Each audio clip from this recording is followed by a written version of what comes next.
Assalamualaikum warahmatullahi wabarakatuh. Selamat pagi.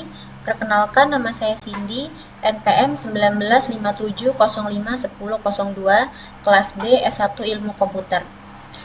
Pada kali ini saya akan menjelaskan materi yang ada pada mata kuliah pengenalan pola. Materi yang pertama yaitu perseptron algorithm dengan Python. Sebelum saya menjelaskan codingannya, saya akan menjelaskan pengertian dan penjelasan lainnya dulu. Algoritma perseptron itu merupakan jaringan saraf satu lapis paling dasar yang digunakan untuk klasifikasi biner. Pertama, kita akan melihat fungsi unit step dan melihat bagaimana algoritma perseptron mengklasifikasikan dan kemudian melihat aturan update perseptron. Algoritma perseptron terinspirasi oleh unit pemrosesan dasar di otak yang disebut neuron. Dan bagaimana mereka memproses sinyal, itu ditemukan oleh Frank Rosenblatt menggunakan neuron MC-Coolidge-Pitts dan temuan Hebb.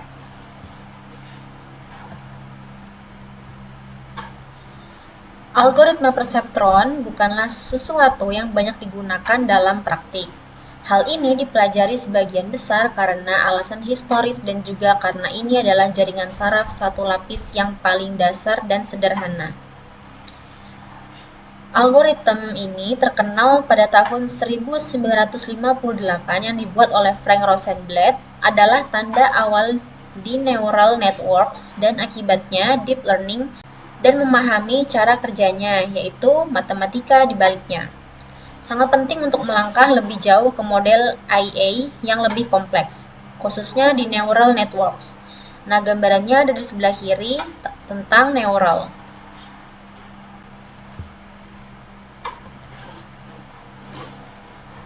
Gerbang N sebagai masalah klasifikasi. Kita dapat mengatakan bahwa semua yang dilakukan perseptron adalah menerapkan beberapa transformasi atau fungsi matematika dalam satu set input untuk merepresentasikan secara signifikan di ruang angkasa. Sebenarnya hanya itu yang dilakukan oleh algoritma pembelajaran mesin. Selain transformasi, kita membutuhkan satu langkah lagi untuk membuatnya bekerja, yaitu langkah belajar. Langkah pembelajaran memeriksa apakah transformasi kita berfungsi dengan baik. Untuk itu, kita membutuhkan jawaban dari soal kita untuk membandingkan apakah keluaran kita yang sebenarnya sudah benar atau mendekati jawaban yang benar. Nah, sebagai ilustrasinya, lihat tabel kebenaran dari gerbang N di bawah ini. Gerbang N yang di sebelah kiri ada input dan di sebelah kanan ada output, di mana tabel input ini ada huruf A dan B. Dan outputnya F sama dengan A kali B, di mana A, N, B, yaitu yang angkanya 0, N 0 sama dengan 0, karena ketika salah bertemu dengan salah, maka hasilnya akan salah. Lalu yang A 0, yang B 1, maka hasilnya 0, karena jikalau ada salah satunya yang salah, maka hasilnya tetap salah. Dan A 1 dan B0 itu akan menghasilkan nilai 0 karena salah satunya ada yang 0. Dan A yang 1 dan B1 itu menghasilkan 1 karena sama-sama 1. Ketika sama-sama benar akan menghasilkan benar, ketika salah dengan salah maka akan menghasilkan salah. Kita memiliki satu set input yaitu 00, 01, 10, dan 11. Dan outputnya masing-masing 0, 0, 0, dan 1. Yang dapat kita pertimbangkan label mereka dalam masalah pembelajaran mesin. Kita dapat merepresentasikan gerbang N dengan cara geometris, menggunakan masukan sebagai koordinat dan keluaran sebagai karakteristik dari titik-titik ini. Seperti warna yang ada di bawah ini, ada biru dan juga merah. Di mana yang titik 3 biru ini yaitu 0, 0, 0. Sedangkan yang di ujung sini merah yaitu dia menghasilkan nilai 1. Nah, yang selanjutnya yaitu untuk setiap masukan, kita memiliki titik dalam ruang dengan koordinat X dan Y. Dan warna titik yang mewakili keluaran gerbang N, biru itu jika keluarannya 0, sedangkan merah itu keluarannya 1. Seperti yang sudah saya jelaskan di awal. Lalu, Kita memberikan masalah klasifikasi. Kita memiliki dua kelas titik, yaitu biru dan merah, atau N keluaran 0 dan 1. Dan kita ingin memisahkan ruang sesuai dengan kelas-kelas ini. Nah, seperti di bawah ini, jadi yang biru itu adalah 0, dengan yang merah itu adalah 1, itu akan dipisahkan dengan garis biru ini. Jika kita melihat lebih dekat pada gambar struktur perseptron yang sebelumnya, kita dapat mengidentifikasikan langkah-langkah untuk mencari baris ini. Yang pertama yaitu terima masukannya atau inputannya. Lalu yang kedua, terapkan transformasi linear dengan bobot W1, W2, dan theta. Dan yang ketiga, menghasilkan keluaran berdasarkan transformasi sebelumnya. Nah, di bawah ini adalah rumus untuk garis tadi. Nah, lalu juga ada algoritma perseptron selanjutnya, yaitu kita akan mendapatkan keluaran skalar untuk transformasi ini, dan kemudian kita meneruskannya ke fungsi yang disebut fungsi aktivasi. Secara khusus, perseptron menggunakan fungsi langkah satuan, juga dikenal sebagai fungsi Heaviside, yang didefinisikan oleh Hx titik 2 sama dengan 0 for x lebih dari 0, lalu 1 for x kurang dari sama dengan 0. Dengan kata lain, ini memberi kita hasil binar. Jika jumlah kombinasi linear kita lebih besar dari 0, kita ambil 1 sebagai jawaban. Jika tidak, kita mendapatkan 0. Lalu berikut ini adalah gambar dari plot Heaviside. Kita lihat seperti di bawah ini, di mana ada garis yang sebelah menuju kanan ini adalah angka 1. Lalu yang menuju sebelah kiri ini adalah dari titik 0 ke min 2 sebelah kiri.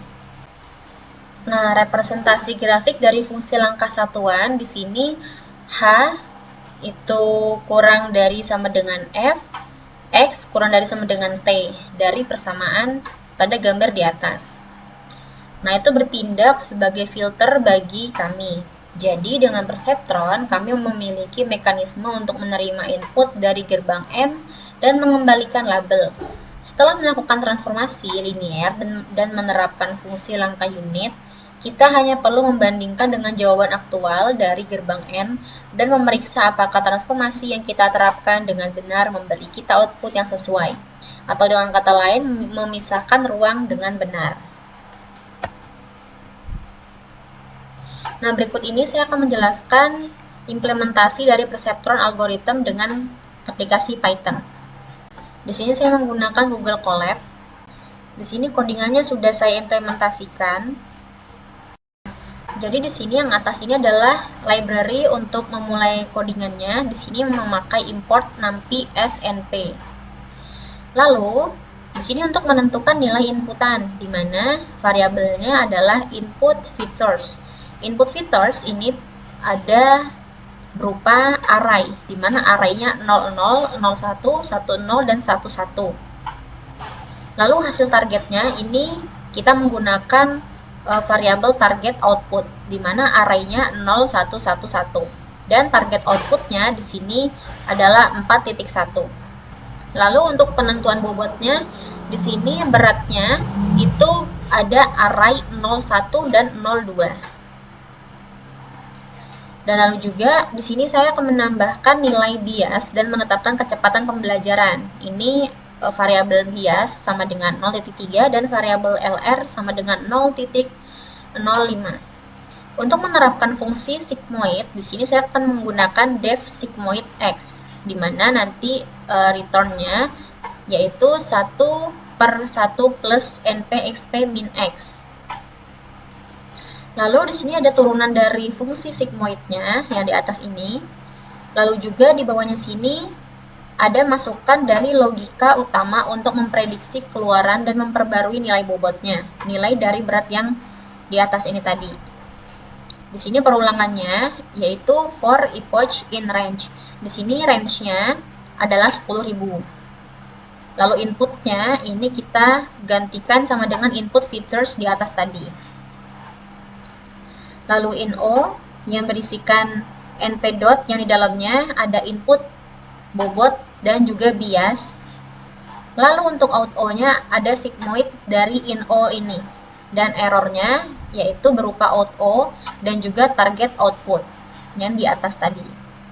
Lalu printnya x, di mana x itu adalah error.sum. Nah, ketika sudah diimplementasikan di perulangannya sini, lanjut lagi ke for i in derive, di mana derive ini ada bias min sama dengan lr kali i. LR tadi yang 0,05 tadi di atas. Lalu kita periksa lagi nilai bobot dan biasnya, di mana menggunakan codingan print. Print ini nantinya akan menampilkan hasil dari bobot dan bias itu tersebut. Lalu di bawah ini kita akan memprediksi nilai dari 00, 10, dan 11. Nah, yang atas ini adalah 10. Di sini menggunakan variabel single point, di mana single point ini ada array 1.0. Lalu ada result 1, yang di dalamnya ada single point, weights, lalu ditambah dengan bias. Lalu nanti printannya yaitu dari result 2. Lalu ada single point dari array 11, di mana result 1-nya single point, weights, bias sama seperti di atas. Lalu printnya result 2. Dan yang terakhir ada single point yang dalamnya ada array 00, di mana result 1-nya sama seperti di atas, ada single point, weights, ditambah bias. Lalu result 2 sigmoid result 1 dan printnya adalah result 2. Dan outputnya akan menghasilkan angka berikut. Di sini saya menggunakan aplikasi Google Colab. Ini dia akan menghasilkan angka-angka ini, yang akan menghasilkan gambar sebagai berikut. Nah, ini adalah gambaran dari hasil algoritma yang sebelumnya. Ini adalah gambaran pertama, yaitu visualisasi data jaringan saraf kita. Lalu gambaran yang kedua itu dari keluarannya kita dapat melihat bahwa kita dapat menggeser kurva pada sumbu X yang membantu kita untuk mengubah pola yang kita tunjukkan pada contoh di samping sebelah kiri ini. Lalu yang ketiga yaitu representasi dari visual data yang tidak dapat dipisahkan secara linear. Nah, lalu materi yang kedua yaitu logistic classification yang menggunakan dengan Python. Lalu sebelum kita menjelaskan codingannya, akan dijelaskan pengertian dan penjelasannya terlebih dahulu. Regresi logistik adalah algoritma klasifikasi mesin learning yang digunakan untuk memprediksi probabilitas variabel dependent kategoris. Dalam regresi logistik, variabel dependent adalah variabel biner yang berisi data berkode 1 atau ya, berhasil, dan seterusnya. Sedangkan 0 yaitu tidak, gagal, atau seterusnya. Dengan kata lain, model regresi logistik memprediksi P dalam kurung Y sama dengan 1 sebagai fungsi dari X. Asumsi regresi logistik. Nah, asumsi regresi logistik ini memerlukan biner variabel dependent menjadi biner. Lalu yang kedua, untuk regresi biner, faktor level 1 dari variabel dependent harus mewakili hasil yang diinginkan. Yang ketiga, hanya variabel bermakna yang harus dimasukkan atau diinputkan. Yang keempat, variabel independen harus independen satu sama lain. Artinya, model harus memiliki sedikit atau tidak ada multikolinearitasnya. Yang kelima, variabel independen secara linear terkait dengan peluang log. Dan yang terakhir, yang keenam, regresi logistik membutuhkan ukuran sampel yang cukup besar.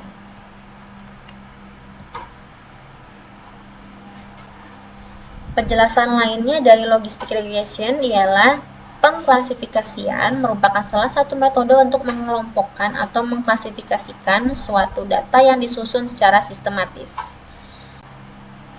Sedangkan regresi logistik itu termasuk metode klasifikasi yang sering digunakan. Nah, regresi logistik ini merupakan antara beberapa variabel di mana variabel responnya adalah bersifat kategorik, baik nominal maupun ordinal, dengan variabel penjelasnya dapat bersifat kategorik ataupun kontinu.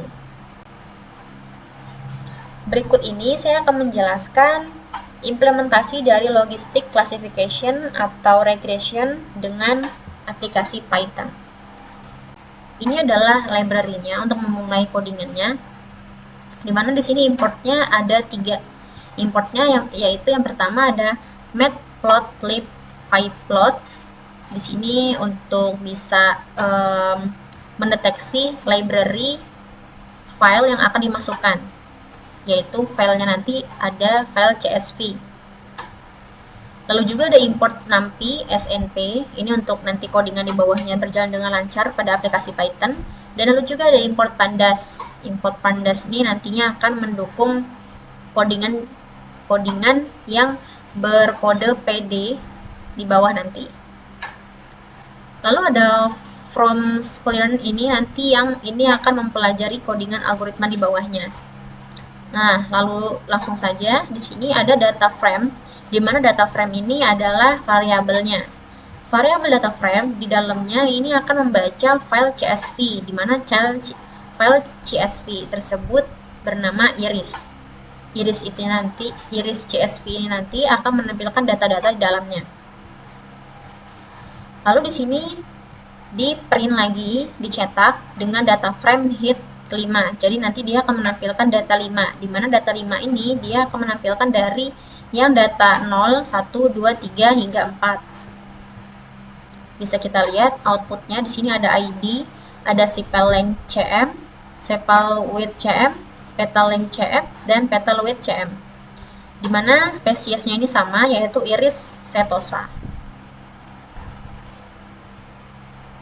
Lalu berikutnya ada data frame ISNA values any, di mana nanti di printnya adalah data frame dtypes.